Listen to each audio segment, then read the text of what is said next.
Last time we chatted with Brandon Barron was right here. We are at Jammers out in Lakeland. It's the old Quaker Steak and Lube. By the way, quite a place. Good food, lots of good things. They got a bike night on Wednesday with bands.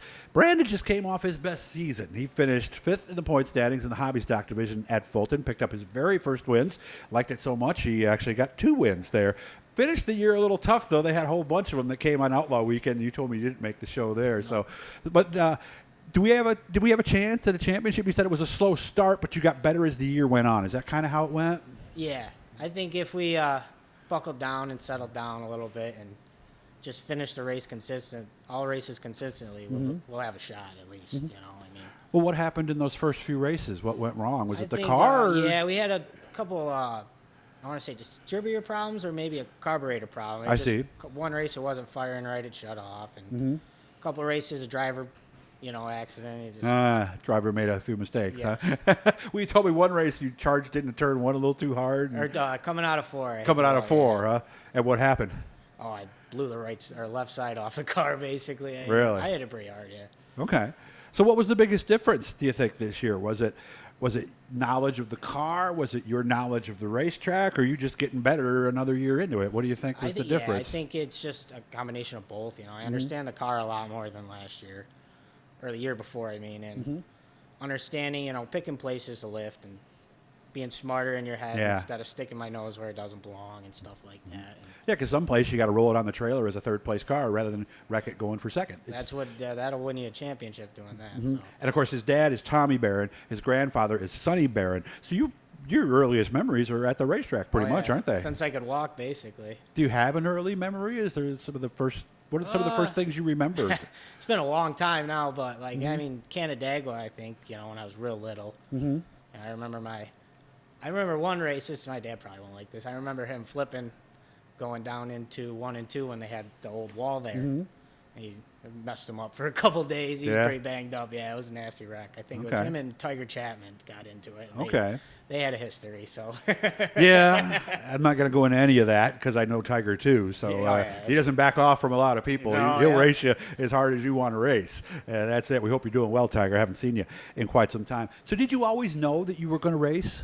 I always wanted to. I mean, that was always a favorite thing of mine. I loved being at the racetrack. Yeah. And it just, hobby stocks are affordable now. I mean, pro stocks are money too. Sportsmen are money. I mean, everything costs a lot of money. And hobby stocks are still growing. I know, like at Canandaigua, we were over 20 a couple of times. They got off to a little bit of a slower start at Fulton, but are they building now, do you think? I believe so. As the end of the year, we got more and more cars. It'd be one or more. One more every week, so I think this year we'll have a couple more than last year. Well, how is a hobby stock different than like a street stock or a pro stock like your dad drove? How are they different? It's just a lot more stock stuff in a hobby stock than stock locations too, like A-frames and shocks and things like that. The street stock now, I mean, I don't know if I would really call it a street stock. Yeah, the Canandaiguas, they're almost like BRP late models almost or something like that. They're a limited late model with a 4-link suspensions. Clip maybe, yeah, I think they got that Camaro front clip. Yeah. But then from the firewall back. Yeah.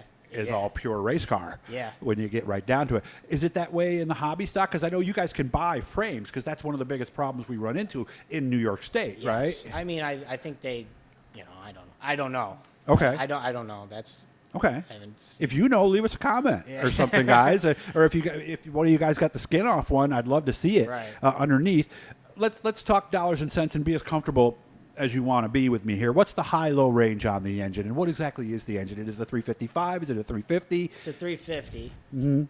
So we can't go 30 over. It's a 350. Yep. Okay. I don't know. I mean, 2-barrel carb, 4-barrel. Yes. Well, if you run a crate motor, you can run a 4-barrel. It's got to be a sealed crate or whatever. You can run a 4-barrel. Yeah, kind of like the old Sportsman back in the day. Yeah.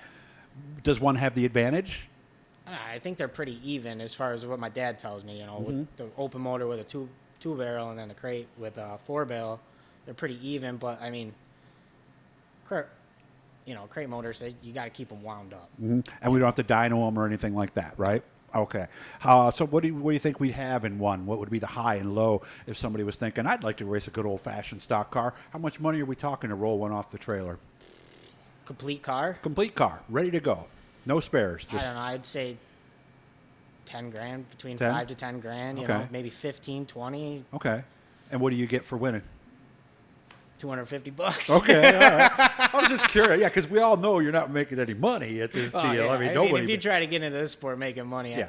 you're Matt you know, Shepard, Stewie Friesen, Matt Williamson, they're probably making a few Oh, bucks. yeah. But for the rest of us, and I think, is that something you thought, like when you were younger, that I'm going to be a race car driver and be rich? Or did you know enough from being around your grandfather and father that you had to do it because you loved it? Yeah, you had to do it because you loved it. Mm-hmm. I mean, I was always told if you get into this trying to make money, you might as well just get out of it right away. Yeah. So, What's the old joke, right? What's the best way to make a small fortune in racing?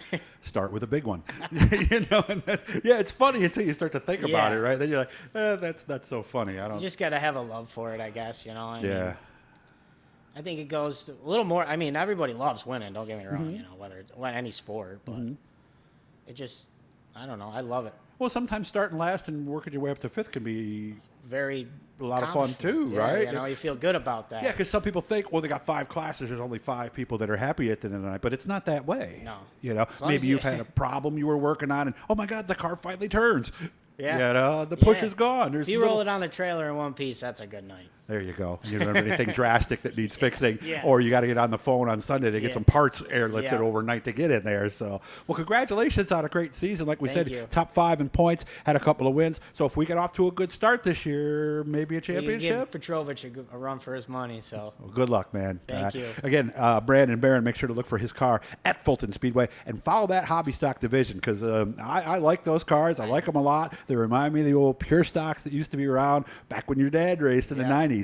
And it really is about one of the only affordable forms of racing. Make sure to subscribe, turn on the notifications, and a big thanks to everybody at Jammers for helping we do this here tonight.